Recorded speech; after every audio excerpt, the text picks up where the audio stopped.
للمصطفى نويت ما يجدد سنته الخرى إني أحمد للمصطفى نويت ما يجدد سنته الخرى إني أحمد للمصطفى نويت ما يجدد سنته الخرى إني أحمد يعينني على ثواب السمد بجاه خير الخلق يوم الجيد أرسل خير العالمين الأحد نعم الإله الأكرم الموحد لله حمد ما سرور يخلد دوام ملكنا فيه ينفرد لو خطاب حامدا وينجد على الذي به الجنان أقصد هب لي كتابك وسق ما يخلد بشري لي يا أكرم الأواحد هب لي كتابك وسق ما يخلد بشري لي يا أكرم الأواحد إن كتابا جاء به محمد صلى عليه بسلام الصمد لنا بالخير هدى ورشد به على رب الورى نحتمد خار لنا القرآن ما لا نجد.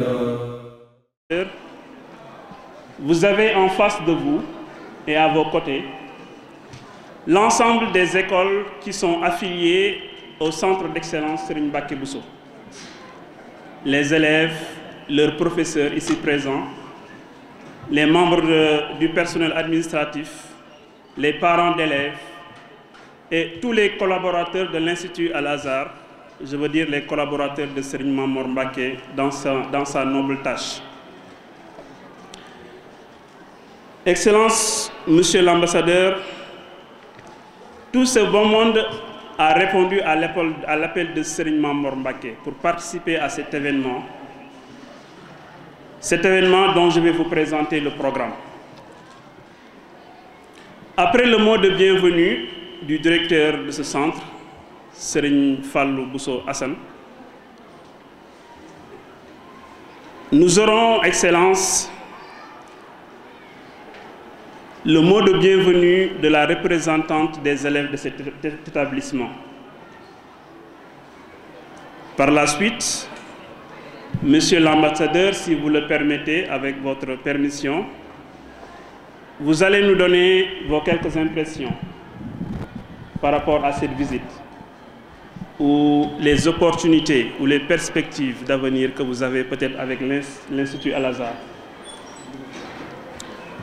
Finalement, nous allons donner la parole à notre vénéré guide, Serigne Mame-Mor Mourtada Mbacké, dont tout le monde attend impatiemment son éloquence, sa facilité verbale et sa maîtrise de la parole. Donc, pour débuter on va sacrifier à la tradition. On va donner un de nos élèves le soin de faire un récital de Coran pour ouvrir cette cérémonie. Donc on va appeler Serigne Fallou Bousso pour nous réciter quelques versets du Coran pour ouvrir cette cérémonie. Je vous remercie. أعوذ بالله من الشيطان الرجيم. يا أيها الناس إنا خلقناكم من ذكر وأنثى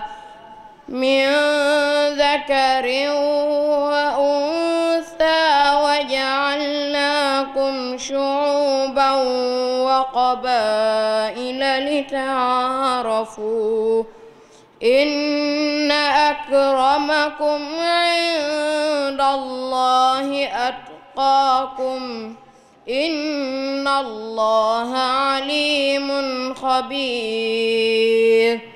قالت الأعراب آمنا قل لم تؤمنوا ولكن قولوا أسلمنا ولما يدخل الإيمان في قلوبكم وإن تطيعوا الله ورسوله لا يلدكم من أعمالكم شيئا إن الله غفور رحيم.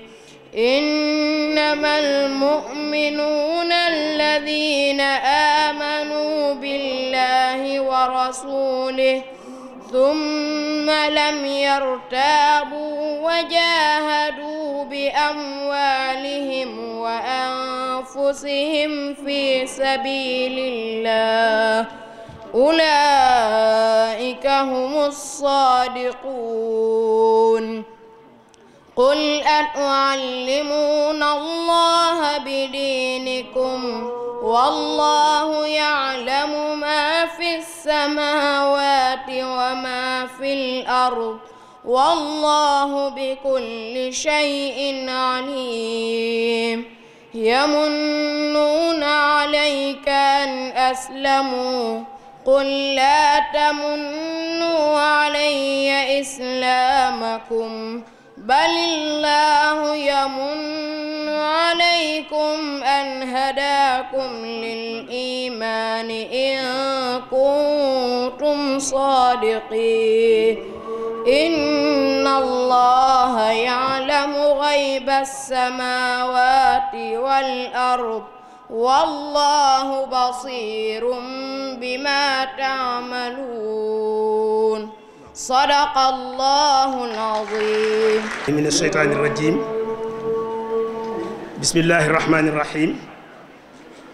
Excellence, Monsieur l'ambassadeur du Royaume d'Espagne au Sénégal, Mesdames et Messieurs, au nom et sous les directives de notre guide Serigne Mamor Mbacké Mourtada, au nom de Serigne Saliou Mbacké, le directeur général de l'établissement islamique Al-Azhar, et au nom de tout le personnel qui travaille avec nous, aujourd'hui, Excellence, nous sommes très heureux et très honorés aujourd'hui de vous recevoir au sein de notre établissement, qui est l'un des établissements islamiques Al-Azhar fondé par le vénéré Cheikh Mouhamadoul Mourtada en 1975.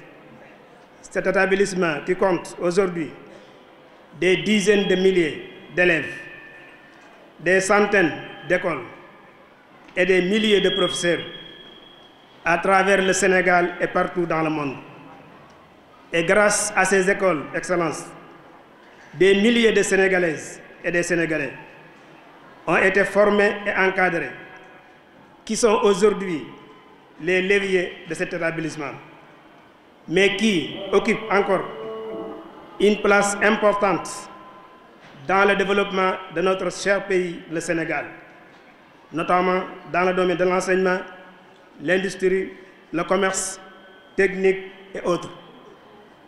Excellence même, il est bon de rappeler que Serigne Mamor Mbacké Mourtada, de par son engagement, son abnégation, son courage, mais de sa lucidité, a consacré toute son énergie pour booster en avant la marche de l'établissement, notamment en créant les centres d'excellence qui sont devenus aujourd'hui l'université de Cheikh Ahmadou Bamba, qui a forcé sa place dans le système éducatif sénégalais.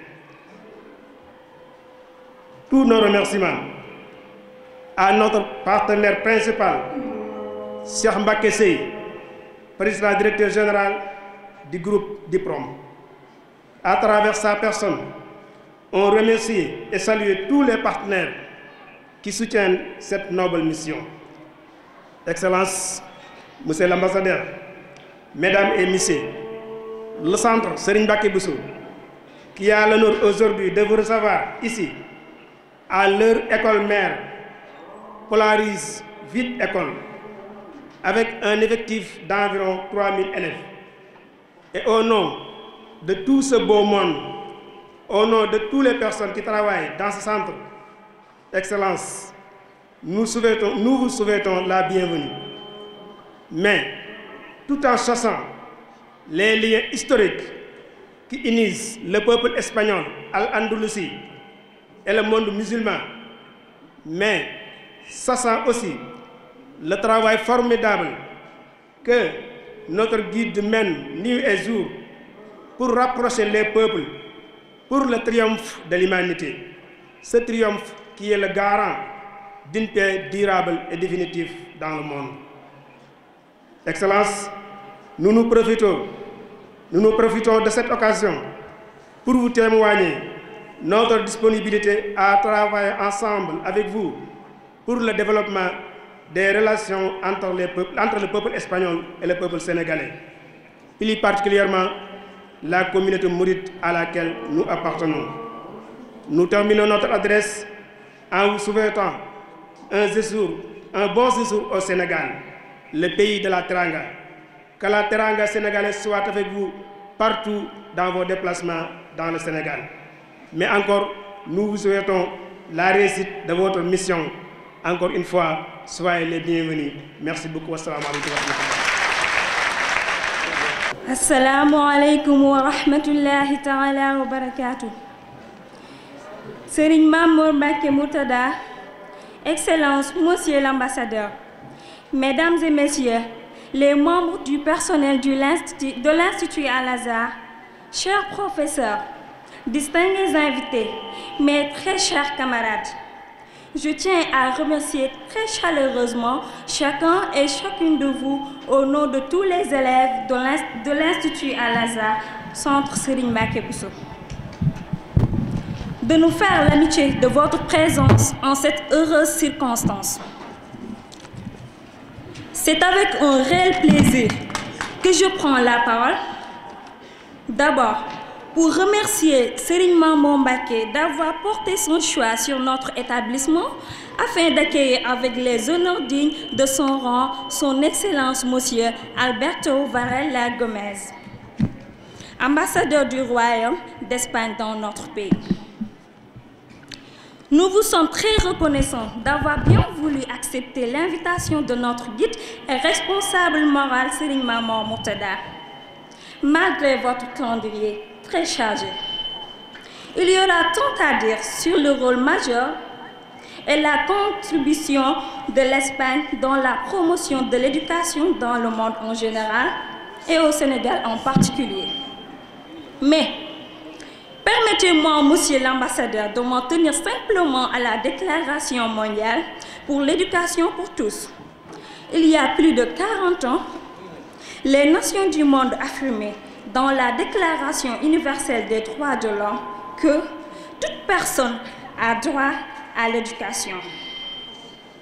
Vous recevant aujourd'hui, Monsieur l'ambassadeur, dans cette modeste cérémonie, nous ne pouvons nous empêcher de penser à l'histoire qui unit l'Espagne et la religion musulmane depuis le 8e siècle et des valeurs humaines que nous partageons avec la chrétienté.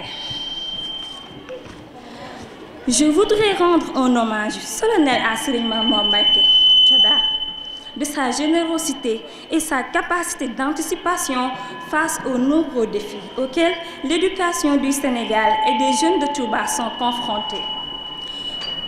Nous saluons son engagement et la détermination avec lesquelles il défend les valeurs que prônait son défunt père, Serigne Mourtada Mbacké Khadim Rassoul.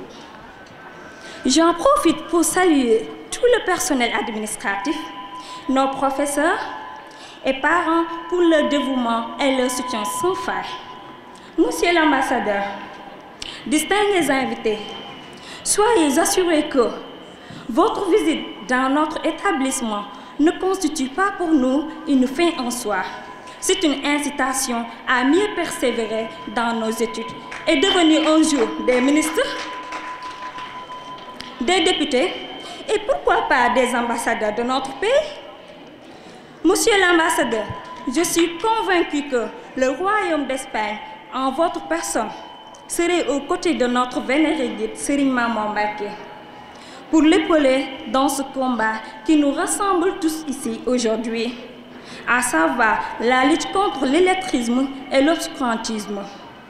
Je vous remercie de votre attention et bon séjour à tous. Il a été directeur général adjoint de la coopération avec les pays d'Amérique du Sud à l'Agence espagnole pour la coopération internationale. Il a été conseiller culturel à l'ambassade d'Espagne à Cuba, conseiller à la représentation permanente auprès de l'Organisation des Nations Unies et chef adjoint à l'ambassade d'Espagne au Vietnam.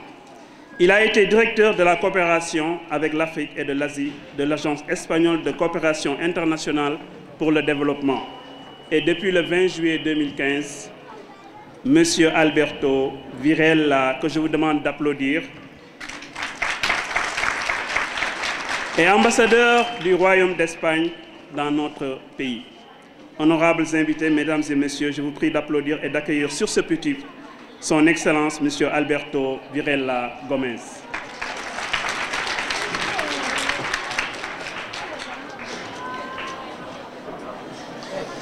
Salam alaikum.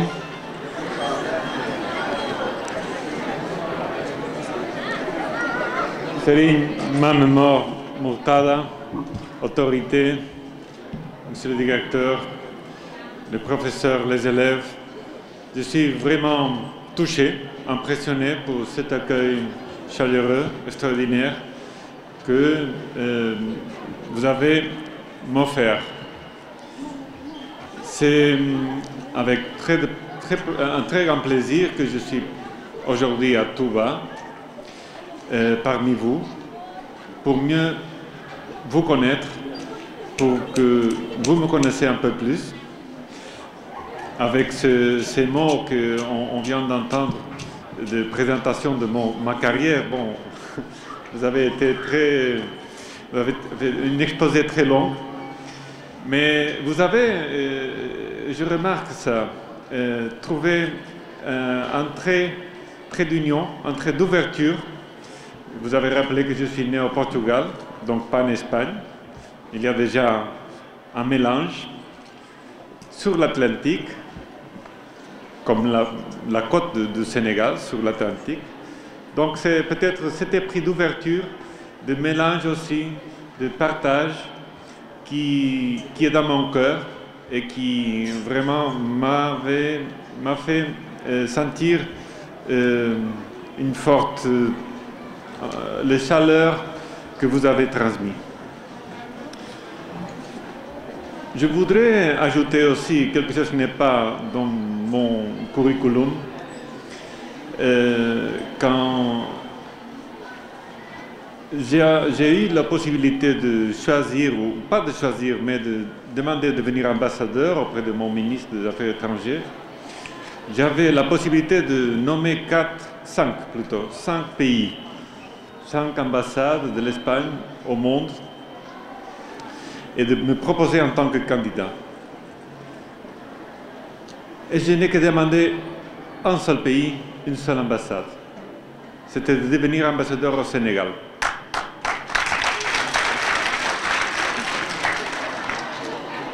Bon, j'ai été honoré, mon ministre a accepté mon choix. Et c'était un choix que j'ai fait parce que je connaissais déjà le Sénégal. J'étais en tant que directeur de coopération avec l'Afrique et l'Asie. J'ai voyagé, visité plusieurs pays Je connaissais donc un peu déjà le Sénégal. Et j'étais vraiment assuré que les rapports entre l'Espagne et le Sénégal sont tellement forts. Il y a tellement d'instruments, de secteurs de coopération, qu'on part d'une base très, très positive, très grande, mais ça va nous permettre encore de faire mieux, de renforcer nos liens et de aussi faire la liaison entre différents secteurs.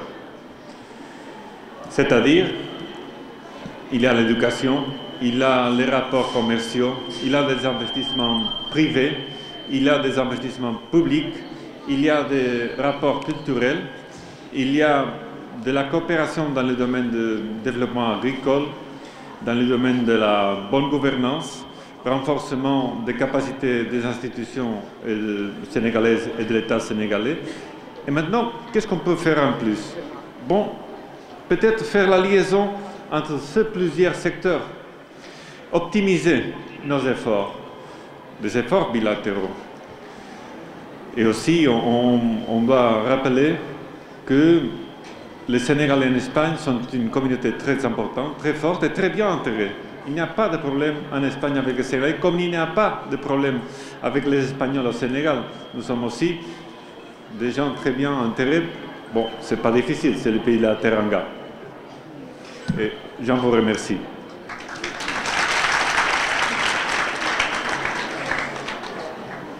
J'ai appris quelque chose depuis mon arrivée au Sénégal. J'ai lu quelques livres à l'égard des confréries et des mourides. J'ai appris que pour les mourides, le travail est très important et fondamental. J'ai appris aussi que la prière est fondamentale. Il faut prier comme si c'était le dernier jour de votre vie. Mais aujourd'hui, c'est plus qu'évident qu'étudier l'étude est aussi important.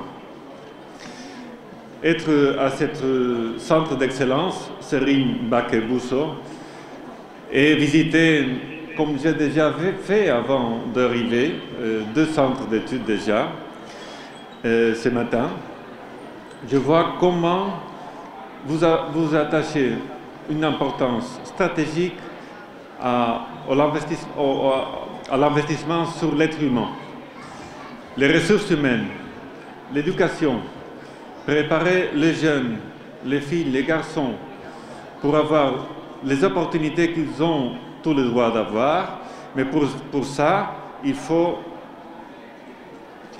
investir dans l'enseignement. Et pour les jeunes, il faut faire l'effort d'étudier. Heureusement, vous avez des professeurs, des maîtres, des exemples à suivre. Ça, c'est très important. Je crois que ça, c'est ce que vous, en tant qu'étudiants, ont dans vos mains pour en profiter. Profitez de l'investissement que votre guide, Serigne Mame Mor Mourtada, les professeurs, les institutions où vous êtes, vous offrent. C'est vraiment le meilleur investissement pour continuer et pour progresser et avoir du bien-être, pas seulement pour vous individuellement, mais pour vos familles et vos communautés et votre pays. Quand je suis demandé qu'est-ce que vous, en tant qu'ambassadeur d'Espagne ou l'Espagne, peut faire pour vous, et s'il y aura des opportunités pour aller en Espagne, pour travailler ou pour étudier, je dis, il faut travailler surtout pour que vous avez 2 choix, au moins 2 choix. L'une, de rester chez vous, au Sénégal, pour continuer vos études, pour commencer à travailler et pour avoir un bon travail avec un bon salaire, pour avoir votre famille ici, pour investir et aider à construire le Sénégal de l'avenir. Ça, c'est un choix que, en tant que citoyen sénégalais, vous avez tous les droits. Il y a un autre choix, c'est le choix d'aller ailleurs pour connaître du monde, pour échanger des expériences, pour apprendre peut-être d'autres façons de voir le monde et quelques spécialisations, et de travailler là-bas. Mais quand vous travaillez là-bas, ailleurs, en Espagne par exemple, l'effort de vos bras reste là. Et c'est l'Espagne qui s'en profite le plus.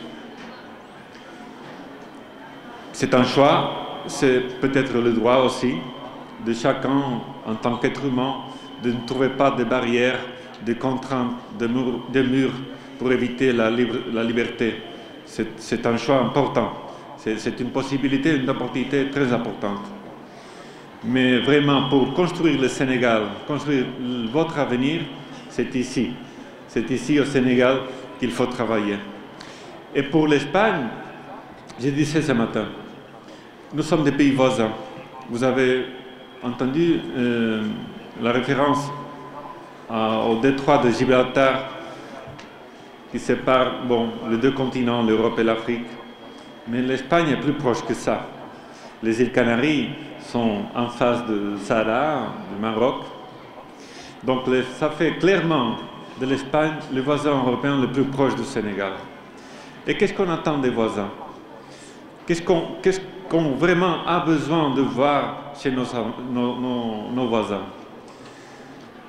Nous, en tant qu'Espagnols, on a besoin de vous voir dans le chemin de la prospérité, du progrès, de la paix, de la stabilité, de la croissance économique. Pour nous, ça c'est le plus important. Mais pour chaque voisin, si vous, en tant que Sénégalais, vous voyez ce qui se passe au Mali quand il y a des conflits, des problèmes graves, ça c'est pas bon pour le Sénégal. C'est la même chose pour l'Espagne. Quand nos voisins ont des problèmes, c'est pas bon pour nous. Donc on veut vraiment, et on a fait quelques efforts, et on va continuer à les faire, pour vous accompagner, pour vous aider. Mais votre force principale, c'est votre leadership, votre clairvoyance, votre décision de prendre le chemin que vous vraiment avez besoin de prendre, ou décidez de le prendre. Pour les Espagnols, pour l'Espagne, on ne peut que vous accompagner.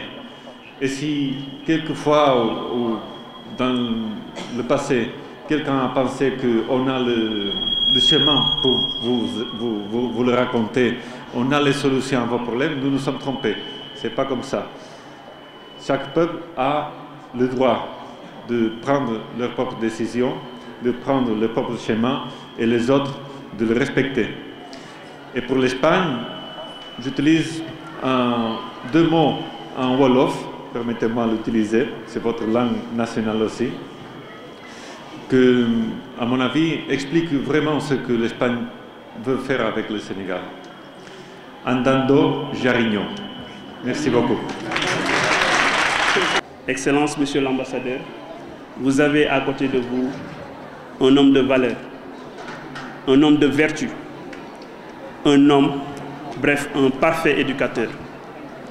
Il ne cesse de nous prodiguer des conseils et nous édifie de manière très explicite sur les enseignements que Khadim Rassoul et par ricochet ceux de l'islam, un islam de paix, de tolérance et surtout adapté à notre époque. Le discours qui sort avec éloquence de sa bouche bénie est d'une grande instruction pour tout musulman qui a soif d'envie et un désir profond de mieux comprendre les enseignements et recommandations de Serigne Touba. Il ne cesse de nous apprendre à mieux appréhender la longue et difficile combinaison du temporel et du spirituel. Il a, durant ses nombreuses pérégrinations, côtoyé beaucoup de personnalités, tant temporelles que spirituelles. Il les a tous séduits, de par sa maîtrise de cette nouvelle culture, celle de l'universel. De par son génie à comprendre le monde contemporain en termes d'économie, d'éducation, de dialogue interreligieux, il réussit toujours à préserver non seulement son identité culturelle et religieuse, mais également cette profonde humilité qu'on lui reconnaît. Toujours, N'est-ce pas là les qualités indispensables pour mériter l'énorme héritage que lui a légué son illustre grand-père? Sa mission ne se limite pas à séjourner dans les pays étrangers. Au Sénégal, où il réside d'ailleurs, il compte beaucoup d'activités parmi lesquelles un suivi très rapproché de l'enseignement dispensé au sein du fameux Institut Al-Azhar, des centres d'excellence dont celui-ci fait partie, et de l'université Cheikh Anta Diop. Comme le dit si bien l'adage, c'est parfois l'homme le plus pauvre qui laisse l'héritage le plus riche. Et Serigne Mame Mor nous rappelle notre vénéré et regretté Cheikh Mourtada radiyallahu anhu.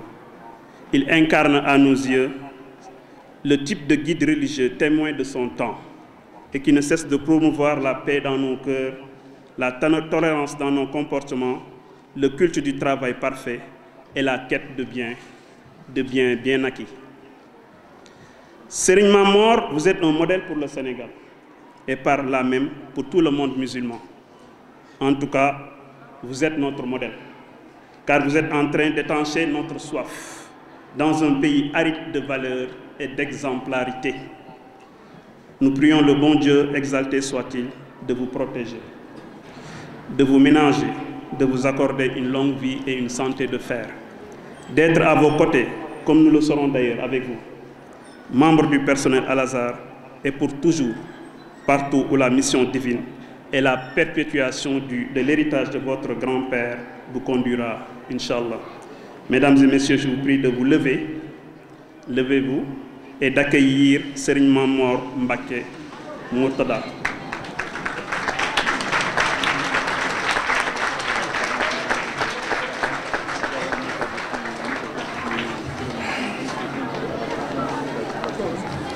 Bismillahirrahmanirrahim. Merci beaucoup, M. Adil. Mais je pense que ça se trouve pour moi. Bismillahirrahmanirrahim. Alhamdulillahi Rabbil Alamin. Rahmanirrahim. Maliki Yawmiddin. Salawatullahi wa salamuhu ala Sayyidina Muhammadin abdihi wa rasulih. Monsieur l'ambassadeur, Monsieur le directeur général, Monsieur le professeur, chers élèves, chers parents d'élèves, Excellences, à la suite du message de bienvenue prononcé par la direction de l'Institut, vous me permettez d'ajouter quelques mots avant de laisser à l'un de mes collaborateurs le soin de compléter. Monsieur l'ambassadeur, c'est pour nous un plaisir et un grand honneur de vous recevoir ici à Touba, la ville sainte, car votre pays constitue pour le Sénégalais une seconde patrie malgré les difficultés économiques du moment. En effet, l'Espagne reste toujours la même terre d'accueil, si tolérante pour notre communauté. Monsieur l'ambassadeur, je voudrais vous remercier sincèrement au nom du Khalife général et au nom de toute la communauté musulmane, surtout la communauté mouride, pour la compréhension et la tolérance dont votre pays fait montrer à l'endroit de mes concitoyens. Les manifestations culturelles célébrées chaque année partout dans votre pays, avec la participation active de vos autorités, constituent cet égard un exemple édifiant. Excellence, soyez sûrs que les portes de Touba vous seront toujours ouvertes. Bienvenue encore une fois. Vous pouvez, monsieur, venir pour compléter mon discours. Assalamu alaikum wa rahmatullahi wa barakatuh. Sëñ bi ma ne wax ji ngeen wax ci ñun ëpp na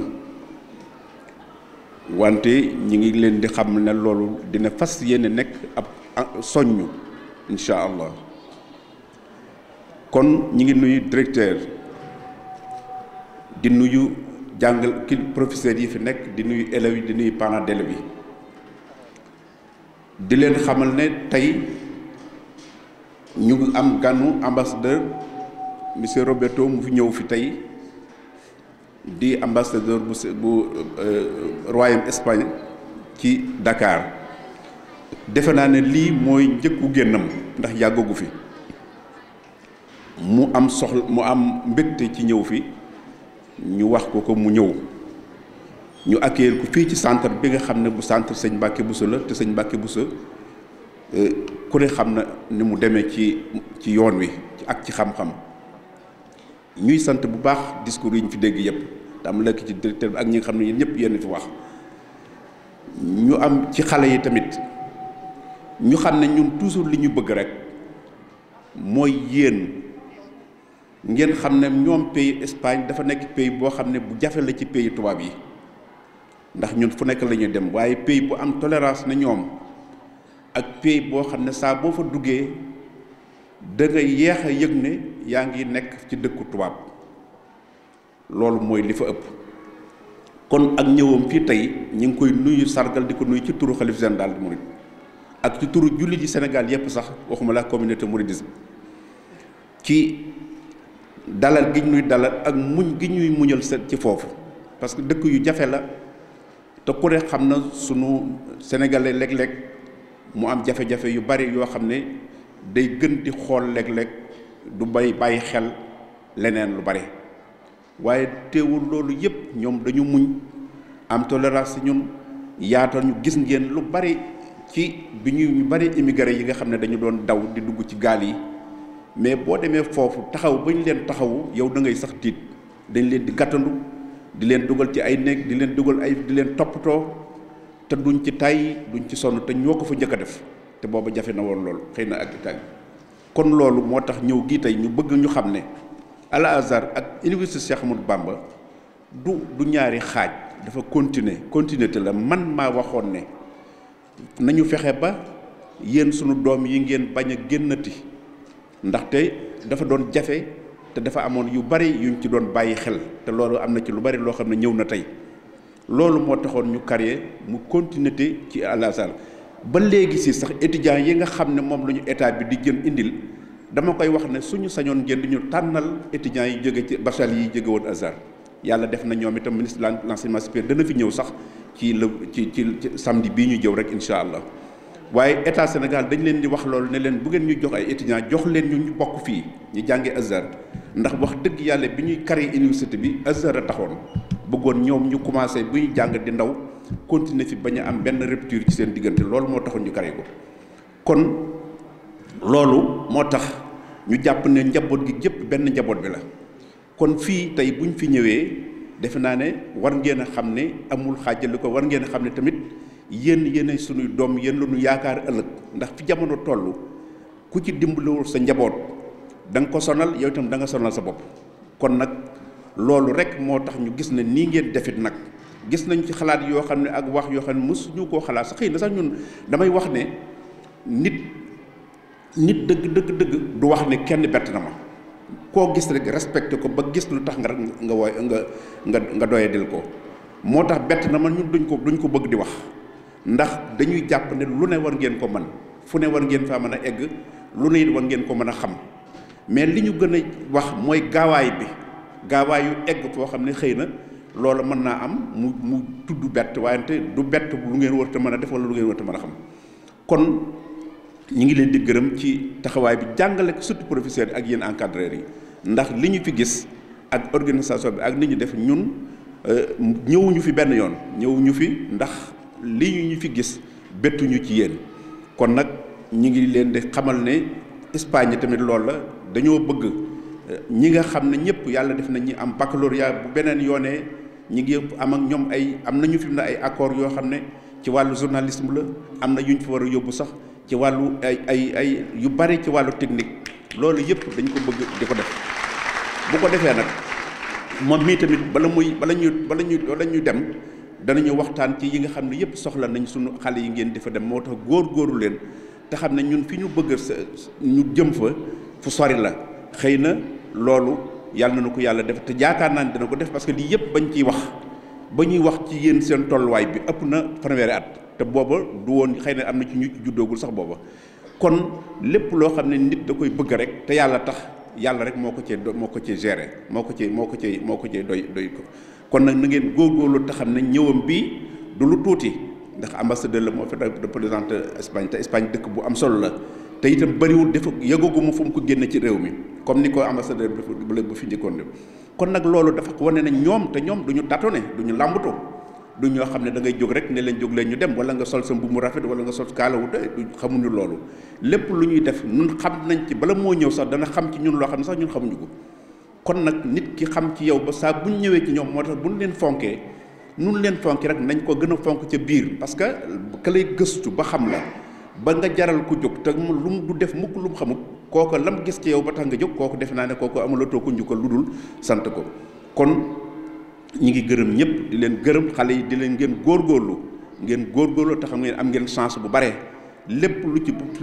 ni ngeen ko waxee xëy na loolu jombul xaw ma discours xaw ma ci kii bi wante li am solo mooy ubbi nañ filière yu bare xam ngeen ne Dakar ya fa nekk loolu ci université Cheikh Ahmadou Bamba la toog parce que ñi étudiants yéen Sénégal yéen enseignement supérieur moom dana fi ñëw samedi bii di ñëw ñooñu ay étudiants lañ yoo xam ne ñëpp dañoo am bëgg wax naa leen ko léegi nii leen man li ma gënaloon ba may tag kii bi mooy Al Azhar université bi nekk université boo xam ne ku ci ñëw yàlla def na it wax dëgg yàlla ñu ngi leen di sant parce que la fa jotagoon ñëw ci étudiants yi xaw ma 400 la ñu xaw ma ñi ci ëpp ñëpp ci Azhar lañ jàngee kooku ba tey daf ñuy gën a dimbale rek ba lii ñu bëgg ci yéen te lii ñu gis ci yéen mu mën a continuer ba ëllëg ak si biir Sénégal nekk réew moo xam ne ay exemple la doon ci àdduna bi kon nag ñu ngi leen di ñaanal ngeen gën a góorgóorlu ñu xam ne noonu lañ koy defee ci dëkk yu bari fexe mu gën a yaatu fexe ñu am képp ku ci nekk lépp loo filière lépp loo xam ne bëgg nga ko yow di ko jàng ñi ngi fexe ba am ay convention ak i partenariat ci pays yi nga xam ne loolu moo tax ñu dindi baraasu langue bi boo amee sa baccalauréat boo amee sa ki langue boo bëgg a jàng ci langue yi gën a am solo ci àdduna bi nga mën faa dem ba noppi nag des ak sa bopp parce que loolu lañ doon wax ñun dañu wax ne jàngal boo koy def nit da ngay fexe mu jàngale ko mu noppi mu bàyyi ko ak boppam waaye boo jàngalee bu noppi naa ko nii ngay solo nii ngay waxee nee nga def kooku jàngaloo ko pour xam-xam mais da nga ko jàngal sa bopp fii nag loolu amu fi dañoo bëgg ngeen jàng am seen liberté am seen xam-xam kenn ku nekk sa conscience di la guider ak sa pas-pas loolu mooy tax nit ki mën a dem fu sore kon nag ñu ngi leen di gërëm di leen ñaanal asalaamaaleykum wa rahmatullahi wa barakatu waaw sëñ Cheikh Seye moom duñ ko présenté moom nii mu mel rek la mel ñu ngi leen koy gën a dénk du liñ xam na ne ñun duñu wax ko pour nit lu neex nit mais dafa nekk nit ku am solo koo xam ne waxtu wu ne mi ngi sonn waxtu wu ne mi ngi jàpp ci liggéey bi te bàyyi boolewu ko ak dara te bari na lu mu xam nag te mais fii moom boolewu ko ak dara kon nag ñu yàlla na ko yàlla dimbale moom itam. waaye barke borom Touba.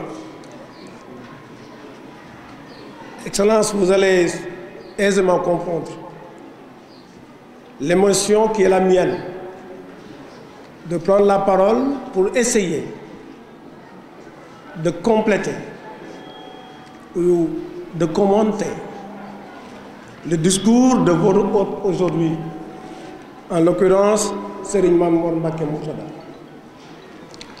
Mais je voudrais tout de suite, dès l'entame de mon propos, dire ceci. Nous vous avons écouté et nous avons compris votre préoccupation. C'est-à-dire des jeunes qui, en quête de biens matériels, quittent leur pays pour aller, si vous permettez, envahir l'Europe. Je vous dis tout de suite, Excellence, aucun élève ayant fréquenté les instituts Al Azhar ne s'aventurera dans cette aventure. Jamais. Excellence, il est important de signaler ce que j'ai vu ici. Al Azhar, une vision de cohabitation entre les peuples. Al Azhar, tant d'efforts pour un Sénégal meilleur. Comment pouvaient-ils enrichir leur pays, développer leur pays sans y rester? Ce n'est pas possible. Mais pour cela, ils ont besoin d'une éducation. Pour cela, ils ont besoin d'une formation. Pour cela, Excellence, ils ont besoin d'être éduqués dans des valeurs qui sont les valeurs de Cheikh Ahmadou Bamba, qui sont les valeurs de Cheikh Mouhamadoul Mourtada. Ces valeurs qui sont traduites en comportement de tous les jours. Monsieur l'ambassadeur, vous pouvez visiter toutes les prisons du Sénégal. Vous ne verrez pas un seul pensionnaire de ces prisons qui a fréquenté les Instituts Al-Azhar. Okay. Voilà l'œuvre de Cheikh Mouhamadoul Mourtada. Monsieur l'ambassadeur, on va prendre le revers de ce que vous avez fait. Nous allons commencer par Cheikh Mbacké Bousso pour terminer à Dakar. Vous avez commencé à Dakar, vous êtes venu à Touba. À Dakar, c'est l'université. Ici, nous avons le préscolaire. Ici, nous avons l'élémentaire. Ici, nous avons le secondaire. C'est d'ici qu'ils quittent pour aller à Dakar pour continuer leurs études. Et ce matin, je vous ai désigné, je vous ai montré une usine pour vous dire que cet centre est logé dans une usine. Voici le propriétaire de cette usine. Il est là à côté de vous. Ce sont les mêmes valeurs, Excellence. Ce sont ces valeurs qui font que les Instituts Al-Azhar, si nous pouvions parler français, nous allons dire que l'Institut Al-Azhar n'est pas un établissement privé. Le privé signifie une activité qui génère des bénéfices que le propriétaire de l'usine ou de l'entreprise met dans sa poche et il en fait ce qu'il veut. Ce n'est pas le cas à l'Institut Al-Azhar. Voilà un institut où tout enfant, comme l'a dit cette fille, a le droit de venir, de rester et d'être éduqué, quel que soit le moyen de ses parents. Parce que pour les Instituts Al-Azhar, les moyens du parent ne sont pas importants. Si le parent est pauvre, ce n'est pas la faute de l'enfant. Ce n'est pas la faute de l'enfant. Mais donc, si les parents sont pauvres, l'enfant a droit à une éducation. Voilà la philosophie de Cheikh Mouhamadoul Mourtada. Tous les enfants qui sont ici, s'ils ont les moyens de payer, ils payent. S'ils n'ont pas les moyens de payer, ils vont rester. Parce que c'est cela qui va leur permettre, Excellence, demain, de prendre en charge leur éducation et de prendre l'éducation de leur famille. Mais si on les éduque, il a dit un mot important, le leadership. Monsieur l'ambassadeur, vous êtes là pour accomplir une mission. La mission, elle est permanente. Les ambassadeurs sont nommés à Dakar. Heureusement, vous avez choisi à Dakar, vous êtes venus. Merci pour cela.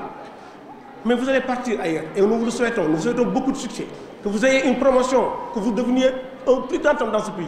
Mais quelqu'un d'autre va venir pour poursuivre la mission. Cette mission-là, c'est la mission de Cheikh Ahmadou Bamba. Cette mission-là, c'est la mission de Cheikh Mouhamadoul Mourtada. C'est cette mission qu'il est en train de remplir aujourd'hui. Donc la mission, elle est permanente. Mais les missionnaires, comme les ambassadeurs, passent et s'en vont. Mais la mission, elle reste, elle demeure. Mais maintenant, pour éduquer ces jeunes, pour leur montrer des valeurs, Seigneur Mamour dit ceci: je ne vais jamais tendre la main. Jamais. Parce que si je tends la main, les enfants que je veux éduquer vont tendre la main. Non. Je vais compter sur mes moyens propres. Pour cela, qu'est-ce qu'il faut faire? Créer des entreprises. Nous avons Al-Azhar Transport, Al-Azhar Mine Carrière, Al-Azhar Assurance, Al-Azhar Agency, Al-Alim Oil Company et Al-Azhar Agroalimentaire. Donc tous les jeunes qui vont être formés auront la chance et la possibilité d'être insérés dans ces sociétés.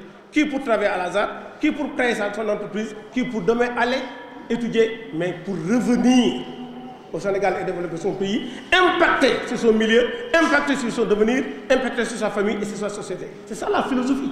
Et l'enseignement dit ceci: je vais générer des bénéfices, mais tous les bénéfices générés iront pour servir à Al-Azhar, iront pour rendre ce système pérenne, que ce système puisse persister. Et c'est cela qui construit les Instituts Al-Azhar. C'est ça qui agrandit l'Institut Al-Azhar et c'est ça qui fonde l'université Cheikh Ahmadou Bamba. Excellence, tous ces jeunes que vous voyez ici, tous les professeurs que vous voyez ici ont été formés dans les Instituts Al-Azhar. Ils ont eu leur diplôme, ils sont revenus en s'investissant dans le système pour que le système puisse demeurer. Ce n'est pas la quête de l'argent, mais c'est la quête du bien-être, c'est la quête de l'avenir. Merci, Excellence. Ambassadeur de Notay, sëñ bi nee na Mary Teuw Niane ngi ñëw, sëñ bi nee na Mbaye Thiam ngi ñëw, sëñ bi nee na ñoom Bassirou Diagne ngi ñëw. ki ko dégg ne waaw xanaa Al-Azhar dañoo jàngatu déedéet xam nga lu leen jàpp liggéeyoo sëñ Mourtada bu yàlla nangu ku ko dégg na naa ko seet. xam nga lu xew sëñ bi dañoo su ma ko mën a wax dama naan bul dégg li may wax ndax bu ñu waxatee nga ne li ñu wax daa ëpp sëñ bi yaa def lu nit ñuy wax yaa ko def. sëñ Mourtada dala fay bàyyi ñëpp tiit ñëpp jàpp nga téye yëf yi rafet yëngatuwut di yokk. bëgg dem dafa dem Nations Unies ñoom sëñ Mourtada ngi nii toog yàgg nañ faa dem ñu jox ko la grande salle de l'Assemblée générale des Nations Unies néew ma salle 4 néew ma 2 néew ma 1 salle bu mag ba nga xam ne kenn doo nga fiy dugg mooy les présidents yu réew yi ñoo fay daje ambassadeur Fodé Seck ñaan ko ñu ne mënuñ la ko jox ndax kenn du wax diine fii sëñ Touba ñëw Fodé Seck toog ñaari fan ñu invité ko ne ko lii si doy ñoo la ko jox bi Dalai Lama moo la ko jox mu demaat seeti waa ji ne ko waa ji sëñ bi yow damaa ñëwoon nga ne fii kenn du wax diine ñaar yi kat diine la waa ji ne teg na ko Fodé demal bu suba sëñ bi salaam a ngi di toog so suba sa waa ji ñëw na ko Fodé mu ne ko waaw mun na ko jox naa la saal bi Fodé ne xam na ne Serigne Touba la fu ñu kenn du wax diine ñu jox ko kan Cheikh Ahmadou Bamba pour Bamba day ku ko jiite sëñ Maam Mor Mbàkke moom sëñ Murtada waaye